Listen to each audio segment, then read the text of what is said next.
Thursday will be one of the most consequential days of President Trump's administration so far. And that's because we're going to hear for the first time since he was fired from former FBI Director James Comey.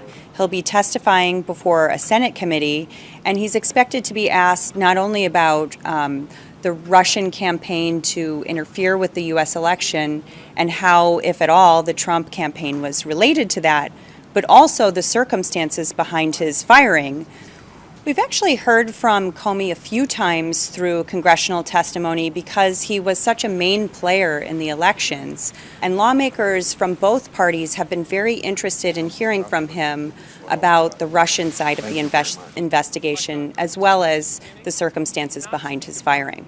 Aides of the president and also outside groups that are supportive of the president are already starting to plan their pushback on Comey, depending, of course, on what he says. There's an outside group called the Great America Alliance. That's a politically active nonprofit that doesn't have to disclose its donors, that has cut a new ad that disparages Comey, really, questions his credibility based on some statements that he made at previous congressional hearings, and also questions whether he's too much of a political actor and not dedicated enough to the overall mission of the FBI. So that's one way that groups are trying to get out ahead of the hearing and raise questions in people's minds as to whether they can really trust anything that Comey says.